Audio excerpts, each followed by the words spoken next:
कार्रवाइयों को और किसी प्रदर्शन में शामिल होने से लोगों को रोकने पर हाईकोर्ट ने सख्ती दिखाई है और इसे गुंडागर्दी करार दिया है, जिससे प्रशासन और बीजेपी दोनों ही घिरी हुई दिखाई दे रही हैं। तो क्या है ये पूरी खबर, देखिए इस रिपोर्ट में। दिल्ली में पिछले 1 महीने से युवा प्रदर्शन कर रहे हैं और सरकार से पेपर लीक की घटना पर जवाबदेही की मांग कर रहे हैं।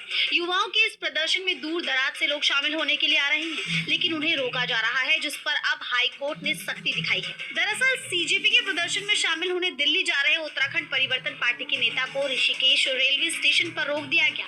पुलिस की इस कार्रवाई पर अब कोर्ट ने नाराजगी जाहिर की है। डीजीपी देहरादून और नैनीताल के एसएसपी संबंधित थाना प्रभारी को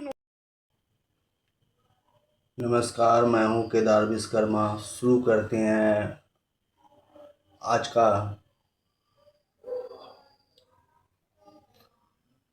आज हम जंतर मंतर में हो रहे छात्र प्रदर्शनकारियों की मुख्य मांगों में से एक मुख्य मांग धर्मेंद्र प्रधान की इस्तीफे से जुड़े विषयों पर चर्चा करना चाहेंगे।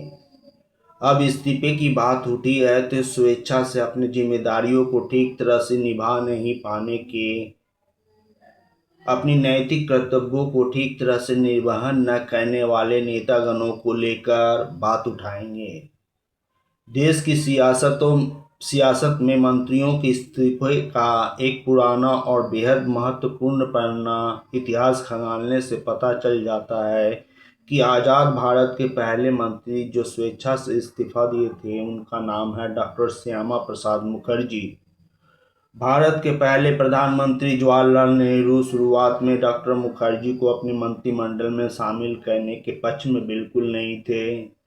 वैचारिक मतभेदों के बावजूद गांधी और गृह मंत्री पटेल के विशेष आग्रह पर नेहरू को अपनी जीत छोड़नी पड़ी। इन दोनों बड़े नेताओं की पैरवी के बाद डॉक्टर मुखर्जी को स्वतंत्र भारत के पहले मंत्रिमंडल में जगह मिली और देश का पहला उद्योग और आपूर्ति मंत्री बनाया गया। लेकिन सरकार के भीतर वैचारिक मतभेदों की यह नींव ज़्यादा दिन टिक नहीं सकी, क्योंकि नेहरू को उस वक्त समाजवाद का कीड़ा काटने लगा था, जबकि मुखर्जी साहब हिंदू हितैषी के रूप में अपना नाम कमा चुके थे। इसी समय नेहरू लियाकत समझौता में 1950 में अल्पसंख्यकों पर हो रहे अत्याचारों के विरोध में मुखर्जी ने इस समझौते को मानने से इनकार कर दिया था। मुखर्जी ने इस समझौते के नेहरू सरकार की कमजोरी और हिंदुओं के साथ एक बड़ा धोखा माना। उनका दृढ़ विश्वास था कि पाकिस्तान एक इस्लामिक देश बन चुका है जो कभी भी अपनी बातों से मुकर जाएगा और वहां पर गैर मुस्लिम कभी सुरक्षित नहीं रह पाएंगे।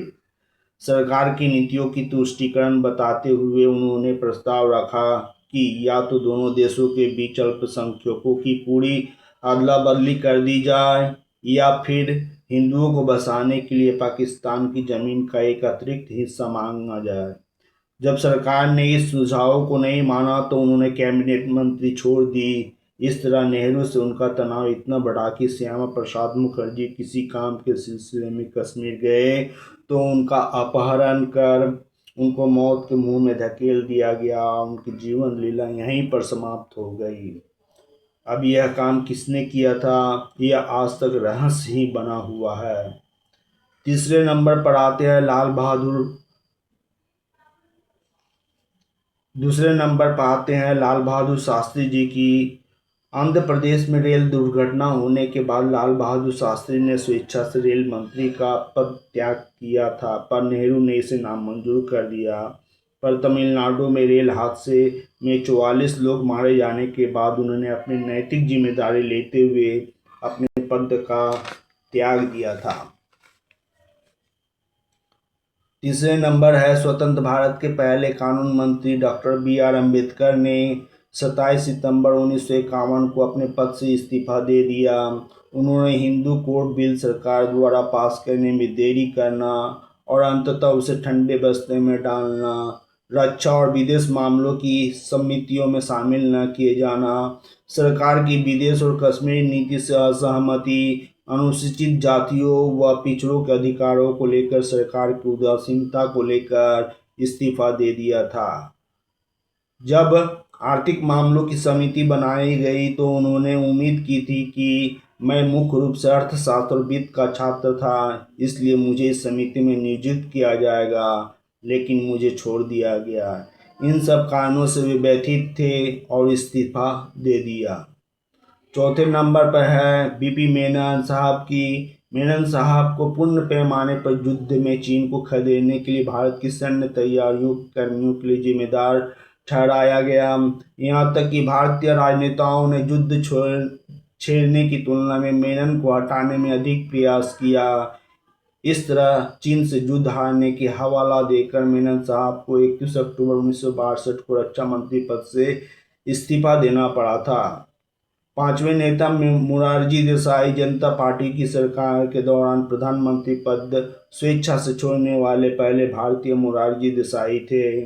छठे नेता बीपी सिंह। रक्षा मंत्री के रूप में उनके कार्यकाल के दौरान बोफोर्स घोटाला सामने आया और सिंह ने मंत्री पद से इस्तीफा दे दिया। राजीव गांधी के शासनकाल के समय सांसद और अभिनेता अमिताभ बच्चन भी इसी घोटाले में नाम आने के बाद इस्तीफा दे दिया था।